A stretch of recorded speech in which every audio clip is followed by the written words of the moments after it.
Israel এবং ইরানের যুদ্ধ এখন এমন পর্যায়ে পৌঁছে গেছে যে ইসরায়েলের বন্ধু ডোনাল্ড ট্রাম্প 4 দিন আগে একটা টুইট করে। সে টুইট করে লেখে যে ইরানের সুপ্রিম লিডার আলী খামিনাই নিজে থেকেই আত্মসমর্পণ করো, না হলে খুব খারাপ হয়ে যাবে। তারপর ডোনাল্ড ট্রাম্প আরো দুটো টুইট করে। প্রথমটাতে লেখে আমেরিকার সৈন্যরা ইরানের আকাশপথ পুরোপুরি নিজের কন্ট্রোলে নিয়ে নিয়েছে। তারপরে টুইটে লেখা ছিল ইরানের সো-কল্ড সুপ্রিম লিডার ঠিক কোথায় লুকিয়ে বসে আছে আমরা জানি, তাকে মেরে ফেলা খুবই সহজ কাজ, কিন্তু আমরা এখন তাকে মারবো না, অন্তত এই সময় তো নাই, যদি সে নিজে থেকে আত্মসমর্পণ করে নেয়। এই সব শুরু হয়েছিল 13 জুন 2025, যখন ইসরায়েল 1500 কিলোমিটার দূরে ইরানের রাজধানী তেহরানের উপরে 200-র বেশি এয়ারক্রাফট নিয়ে আক্রমণ করে। ইসরায়েল এই অপারেশনকে রাইজিং লায়নের নাম দেয়। আর এই অপারেশনের মূল উদ্দেশ্য ছিল ইরানের সর্বোচ্চ আর্মি অফিসারদের মেরে ফেলা। তার থেকেও বড় একটা উদ্দেশ্য হলো ইরানের নিউক্লিয়ার কর্মসূচি ধ্বংস করা। এই অপারেশনে ইসরায়েল ইরানের পরমাণু ঘাঁটি নাতানজ সাইটকে তো ধ্বংস করেই, তার সাথে সর্বোচ্চ আর্মি অফিসারদেরও হত্যা করে। তাছাড়াও 9 জন নিউক্লিয়ার সায়েন্টিস্টদেরও হত্যা করে। ইসরায়েলের এই আক্রমণে ইরানের সাধারণ নাগরিক 224 জন নিহত হয় এবং তার সাথে সাথে 1277 জন সাধারণ মানুষ আহত হয়। এর পাল্টা জবাবে ইরান অপারেশন ট্রু প্রমিস 3 চালু করে, ড্রোন এবং মিসাইল দিয়ে আক্রমণ করে ইসরায়েলে, যাতে ইসরায়েলের 14 জন সাধারণ মানুষ নিহত হয় এবং 390 জন আহত হয়।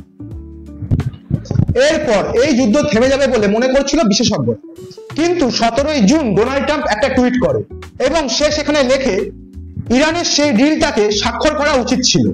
আমি আগেও বলেছি ইরান পারমাণবিক শক্তি হতে পারে না, যত তাড়াতাড়ি পারো তেহরানকে খালি করে দাও।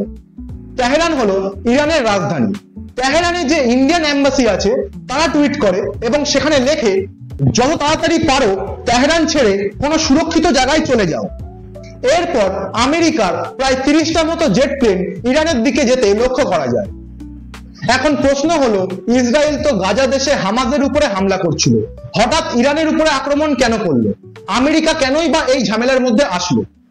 এই ঘটনাগুলো আমি আগের ভিডিওতে বলে দিয়েছি, কমেন্টে লিংক আছে, আপনারা গিয়ে দেখে নেবেন। তারপরে ইসরায়েল বা আমেরিকা কেন চায় না ইরান পরমাণু বোমা তৈরি করুক? আর ডোনাল্ড ট্রাম্প কোন নিউক্লিয়ার ডিলের কথা বলছে?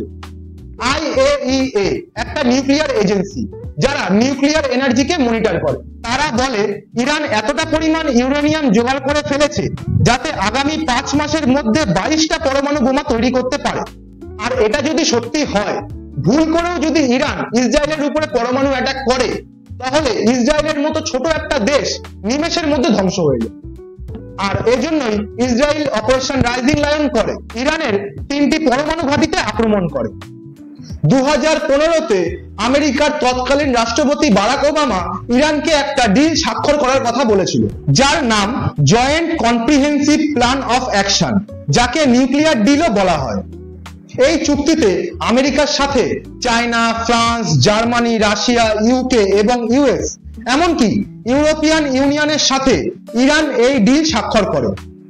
এই চুক্তিতে লেখা ছিল ইরান ইউরেনিয়ামের 0.7% থেকে 3.67% পর্যন্ত ব্যবহার করতে পারে।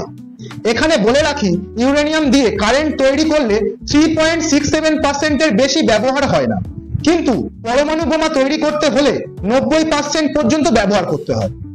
কিন্তু এই চুক্তির মধ্যে একটা অসুবিধা ছিল, এই চুক্তিটি শুধুমাত্র 15 বছরের জন্যই করা হয়েছিল। আর এই চুক্তিতে নিউক্লিয়ার ডিল ছাড়া আর কোনো মারণাস্ত্রের কথা বলা ছিল না।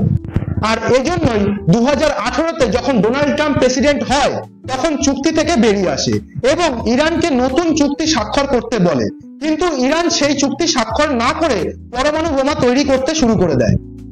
2025-এর মার্চ মাসে IAEA ঘোষণা করে ইরানের কাছে এখন 275 কেজি ইউরেনিয়াম আছে, যেটা 60% এনরিচড হয়ে গেছে, মানে সেই 3.67% লিমিটের বহু গুণ বেশি। আর মাত্র 30% এনরিচড হলে ইরান পরমাণু বোমা বানাতে সক্ষম হবে। এখন কথা হলো, ইরান যদি পরমাণু বোমা বানিয়ে ফেলে, তাহলে সবথেকে বেশি প্রবলেমে পড়বে ইসরায়েল। তাছাড়া মধ্যপ্রাচ্যে যে দেশগুলো আছে, সেই দেশগুলোরও খুব ক্ষতি হয়ে যাবে। আর ডোনাল্ড ট্রাম্প ইরানকে যে হুমকি দিয়েছিল তার রিপ্লাই করে আলী খামিনাই বলে, আমরা কারোর আক্রমণের ভয়ে আত্মসমর্পণ করব না। আর আলী খামিনাই আমেরিকাকে হুমকি দেয়, যদি আমেরিকা এই যুদ্ধে প্রবেশ করে তাহলে আমেরিকার যা ক্ষতি হবে সেটা অপূরণীয়।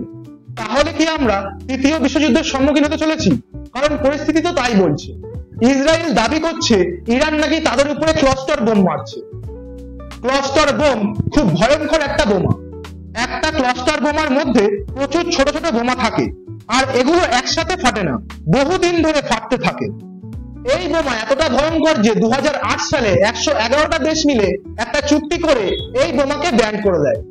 কিন্তু ইরান, ইসরায়েল এবং আমেরিকা এই চুক্তি স্বাক্ষর করেনি।